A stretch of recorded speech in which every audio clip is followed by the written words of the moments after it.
à tous. Tous les permis de port d'armes sont provisoirement révoqués sur le territoire national du 16 au 19 octobre 2018 de 6h du soir à minuit, informe le ministère de la Justice et de la Sécurité. La police ne restera pas les bras croisés face à d'éventuels actes de violence lors de la manif du 17 octobre, menace le directeur général de l'institution policière. Les menaces faisant suite à l'appel à manifestation lancé par les Petro Challengers ont considérablement affecté mardi les activités socio-économiques dans plusieurs endroits de la capitale. Des centaines de personnes se sont réunies mardi dans l'aire du Champ de Mars en prélude à la manif des Petro Challengers le 17 octobre. Des citoyens inquiets par rapport aux menaces proférées contre les Petro Challengers qui projettent de manifester mercredi dans la capitale. Dans l'international, au moins 7 personnes sont décédées suite au déraillement d'un train de passagers au Maroc. Restez branchés, les détails c'est tout de suite.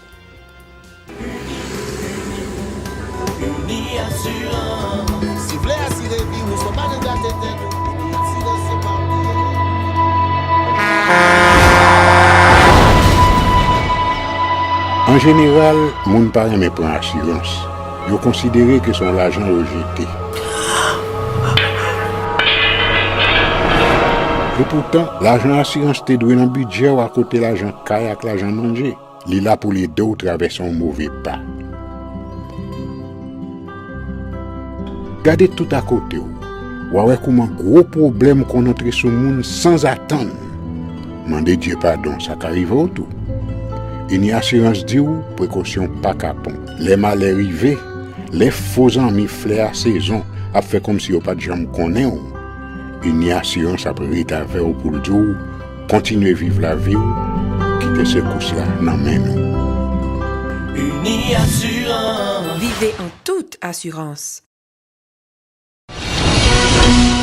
Merci d'être encore des nôtres. Voici le développement de ce journal. Parlons un peu de cette journée que tout le monde attend. Tous les permis de port d'armes sont provisoirement révoqués sur le territoire national du 16 au 19 octobre 2018 de 6h du soir à minuit, informe le ministère de la Justice et de la Sécurité. En cette période, le permis n'est valide qu'à l'intérieur des domiciles conformément aux articles 268.1 et 268.2 de la Constitution, déclare le ministère de la Justice. La Direction générale de la police nationale est appelée à prendre les dispositions qui s'imposent en ce qui concerne les agents affectés au service des officiels et des collectivités territoriales. Les responsables des agences privées de sécurité sont invités à adopter des mesures pour faciliter le respect de cette disposition, déclare le ministre de la Justice dans un communiqué en date du 16 octobre portant la signature de son titulaire, Jean Rodiali.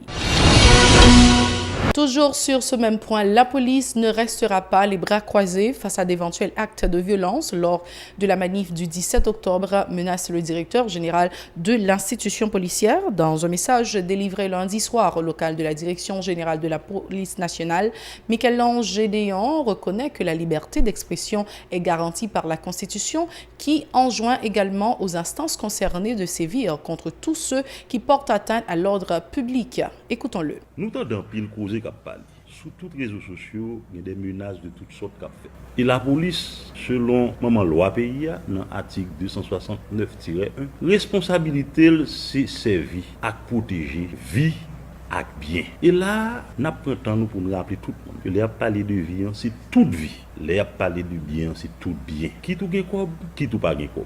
Qui tout à droite, qui tout à gauche. Donc, police là, il pas jamais camper en face personne. Parce que tout le monde, quel que soit côté camper, ou gen besoin de police. Même maman loi pays en bon droit, que ou capable de manifester, ou capable de parler sans pas déranger personne.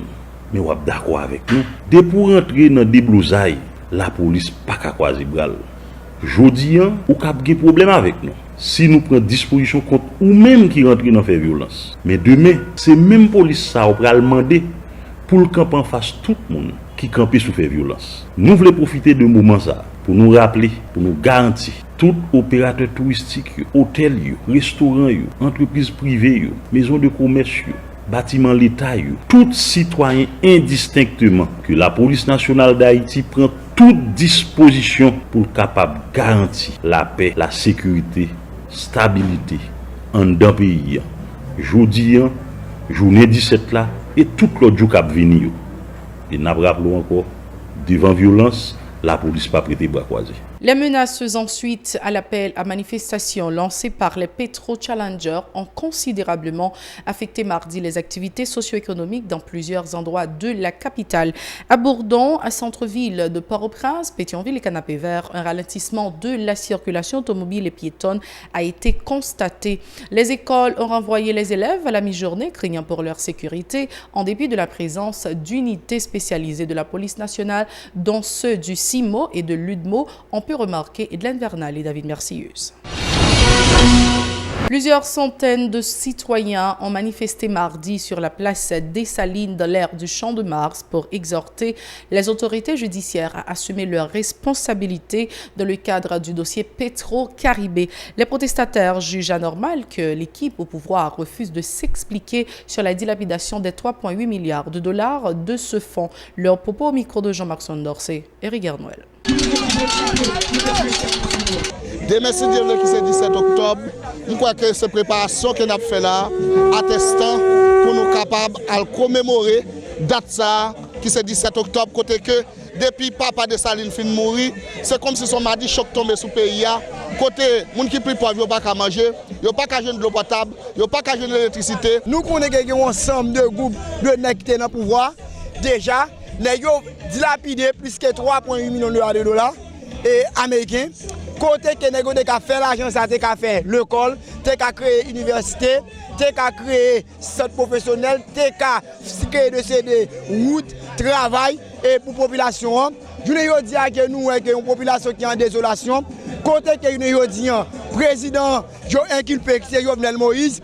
Tout côté le passé, tout côté le passé, la peuple a menti. Depuis la campagne, la peuple a menti. Je dis que si elle a menti, il est arrivé à la tête pouvoir. Nous, que dit que le fait carré à bas peuple a menti. Pour nous, nord-ouest, nous dit qu'il n'y a pas aucun soin.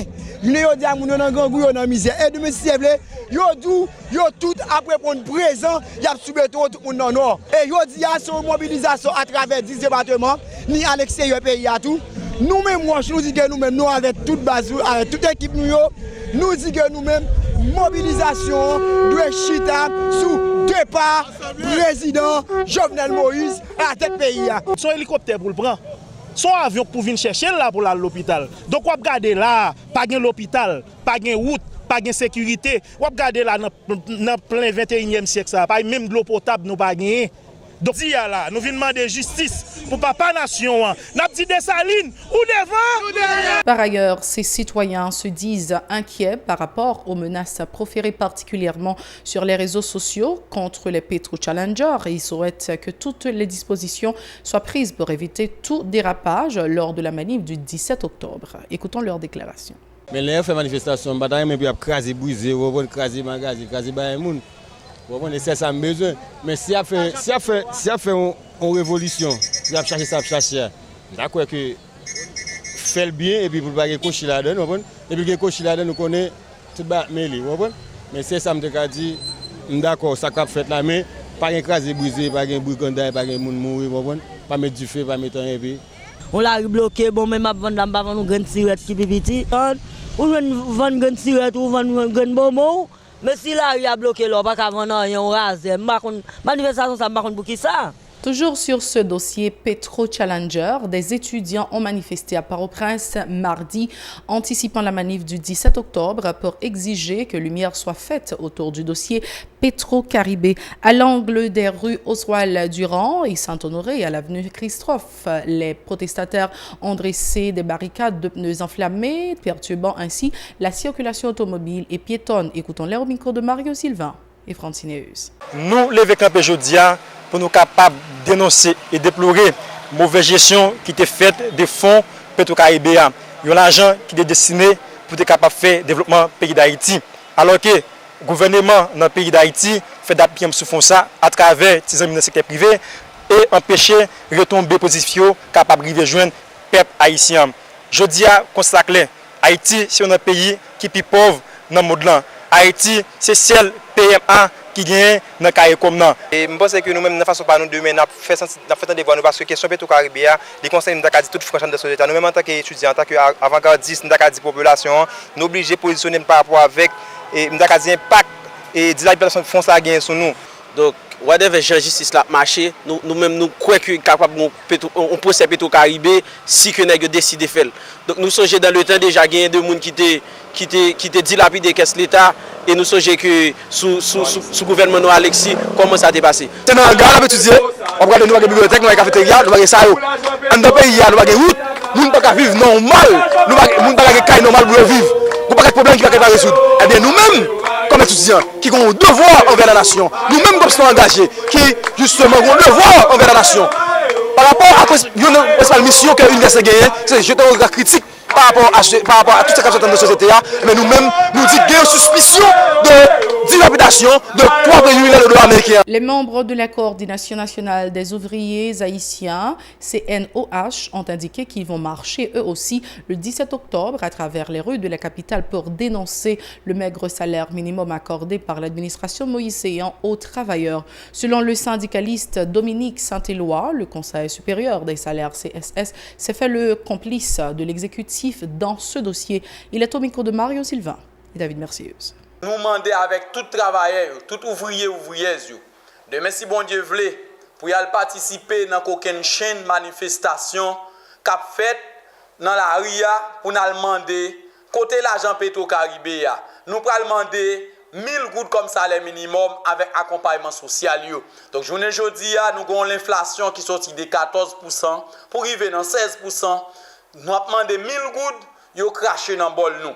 Pouvoir criminel ça, CSS criminel ça, pour gouvernement criminel ça, faut aller en moué barré volé, faut aller en moué contre Jovenel Moïse qui c'est un président patron, qui c'est un président anti-ouvrier, anti-travailleur, anti-paysan, anti-classe populaire. Salaire ça que yo ban nous qui c'est 420 gouttes là, c'est un salaire qui pas capable même acheter manger pour bailler chien patron yo manger. Li pas capable même faire café le matin pour mettre sous table patron yo. Tandis que yo pas honte, c'est ti salaire crasse misère criminel ça yo capable la gen en bol nous. C'est peut-être ça. Moi demande avec tout ouvrier yo, paysan paysanne yo, nous même moun pauvre yo, demain si bon Dieu vle, ça qui a passé dans le pays a doit révolter nous. Observons notre toute dernière pause avant de passer aux informations internationales. Merci d'être toujours des nôtres. Voici le développement du journal international. Dans l'international, au moins 7 personnes sont décédées suite au déraillement d'un train de passagers au Maroc. Un train de passagers a déraillé mardi. La locomotive et le wagon de tête ont percuté de piliers d'un point. L'accident s'est produit à une vingtaine de kilomètres de la capitale. Au moins 7 personnes sont mortes et plus de 80 passagers ont été blessés. Pour certains, gravement, ils ont été rapatriés vers l'hôpital militaire le plus proche. C'est la fin de ce journal. Merci de l'avoir suivi. Au revoir. À la prochaine.